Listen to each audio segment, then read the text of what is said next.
Hoje o Balanço Geral traz um assunto muito importante para o nosso quadro de saúde.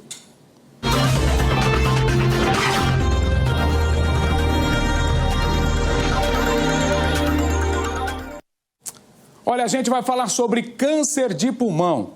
E quem está aqui no estúdio para falar com a gente, aqui no estúdio do Balanço Geral, é o Dr. Lucas Santana, que vai, claro, esclarecer nossas dúvidas. Primeiramente, boa tarde, obrigado por ter vindo aqui, viu? O seguinte, doutor, o câncer de pulmão só pode ser diagnosticado, por exemplo, em fumantes? Como é que funciona essa questão do diagnóstico dessa patologia? Então, assim, a gente sabe que o principal causador de câncer de pulmão no mundo é o tabagismo. Então, cerca de 80% a 90% dos casos são relacionados com o uso do cigarro.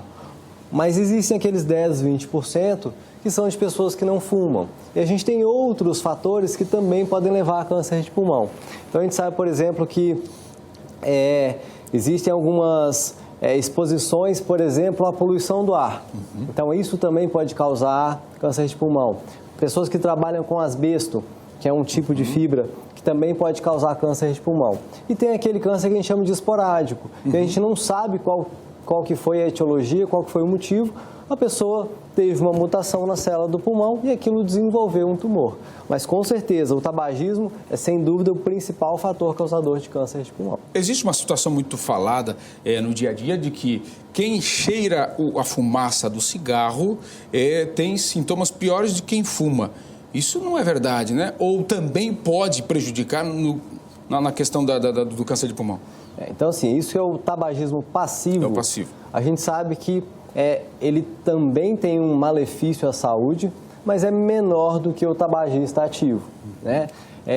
Isso também aumenta o risco de câncer de pulmão, aumenta o risco de outras doenças pulmonares, como enfisema pulmonar, a chance de infecções, mas com certeza o tabagista ativo tem uma chance muito maior de desenvolver essas doenças. Agora, o cidadão, ele não foi ao médico, ou talvez não goste de ir ao médico, que a gente sabe que tem gente que não gosta porque ir ao médico é sinônimo de receber notícia ruim. Tem muita gente que tem isso.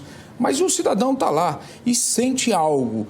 Qual é o sintoma característico, por exemplo, de quem pode ser diagnosticado com câncer de pulmão? Tem algum sintoma característico ou não? O câncer de pulmão ele tem uma particularidade que, na maioria das vezes, ele não dá muitos sintomas nas fases iniciais. Certo. Então, muitas vezes o diagnóstico é muito tardio, quando o paciente já tem uma doença que a gente chama de metastática. Então, mais da metade dos casos que a gente diagnostica são em estágios muito avançados. Mas para aquelas pessoas que dão a sorte, entre aspas, de conseguir diagnosticar em estágio mais inicial, os principais sintomas são tosse, dor no peito, pode ter um pouquinho de tosse também com sangue, falta de ar. Esses são os principais sintomas. O problema é que esses sintomas também são de outras doenças benignas. Certo. Pneumonia, gripe. Por isso, ir ao médico é primordial, exatamente. Né? Quando esses sintomas se estendem durante muito tempo, acho que tem que servir de alerta para procurar ajuda. Perfeito. Doutor, aquela aguinha agora, porque nós vamos aí usar esse teu conhecimento para esclarecer muitas dúvidas que vão chegar aí daqui a pouco pelo WhatsApp. Fique à vontade com a gente aqui, tá? Até daqui a pouco. Até daqui a pouco. Olha, gente, você tem aí também perguntas sobre esse tema? Envie a sua mensagem para o nosso WhatsApp no 988846107. Daqui a pouco o doutor vai estar novamente, o médico vai estar novamente com a gente no estúdio para responder a sua dúvida, tá bom? Já estamos de volta com o Balanço Geral. Você mandou perguntas sobre câncer de pulmão para o nosso WhatsApp? Então fique ligado porque o Dr. Lucas Santana já está de volta com a gente no estúdio para responder as dúvidas. Quase deu um tilt na máquina do WhatsApp de tanta pergunta que está chegando. Vamos a elas então? Vamos dar uma olhada juntos aqui, ó. A Maria Nelly está aqui. Minha mãe fuma desde os 9 anos e hoje não sente muito o gosto da comida e a pele dela não dá para encostar, é toda delicada. Tem a ver com cigarro? Vamos lá, Maria, realmente o tabagismo, ele afeta a questão do paladar. Então, isso com certeza está influenciou o paladar dela, mas a respeito da pele, nem tanto, tá? Não é culpa só do tabagismo. Tá? Tem todo um outro contexto que pode proporcionar essa situação. Pessoas mais brancas, que tomaram muito sol, têm a pele mais ressecada, certo. E mais idosos têm a pele mais frágil. Vamos lá, então, tem outra. A Sandra. Estou com uma tosse já faz 6 meses. Já tomei xarope e não adiantou. Qual especialista devo procurar? Então, a primeira coisa, Sandra, qualquer sintoma que dure durante muito tempo, semanas ou meses, deve-se procurar realmente um especialista.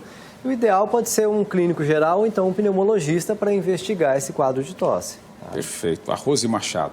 Minha mãe era fumante e morreu aos 72 anos com câncer de pulmão. Nós, filhos, podemos desenvolver câncer também ou só se fumarmos? Então, vamos lá, Rose. Igual eu falei, o tabagismo é o principal fator relacionado ao câncer de pulmão, mas não é o único. Tem aqueles 10, 20% de pacientes que nunca fumaram e que vão desenvolver o câncer. Além disso, pessoas que tiveram algum familiar de primeiro grau com câncer de pulmão, só pelo fato de ter o familiar, já tem um risco um pouquinho mais aumentado de desenvolver câncer de pulmão também. Então, não é só o tabagismo, tá? Certo. A Cleusa Rosa. Gostaria de saber se a sarcoidose pulmonar é um tipo de câncer? Não, Cleusa, sarcoidose pulmonar não é um tipo de câncer.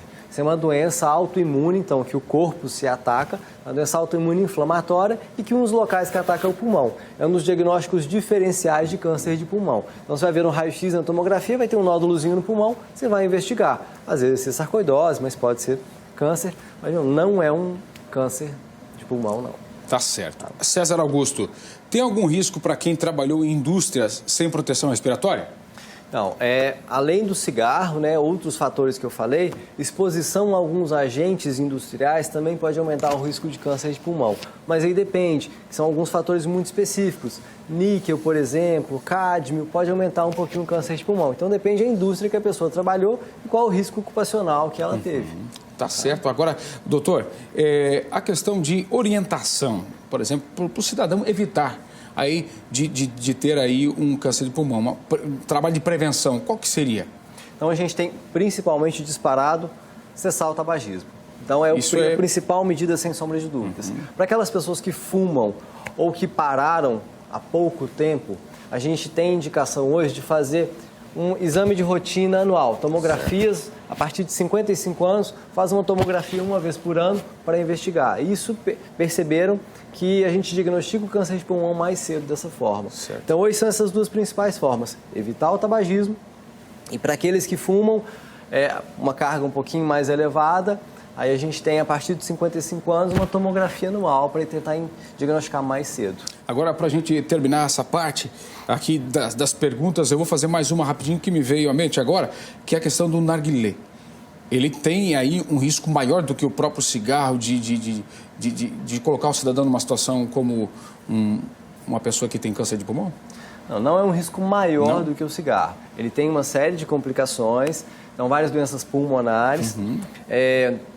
Não está tão claro a relação dele com o câncer de pulmão, porque é algo muito menos estudado. Certo. Mas tudo indica que sim, que aumenta um pouco a chance de ter câncer de pulmão, mas menor do que o tabagismo normal que a gente já conhece. Tá certo, então.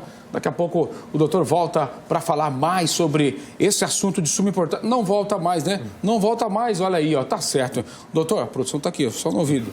Doutor Lucas, muito obrigado pela participação, por estar aqui esclarecendo todas essas dúvidas dos nossos telespectadores. Uma boa tarde para ti. Boa tarde. Valeu.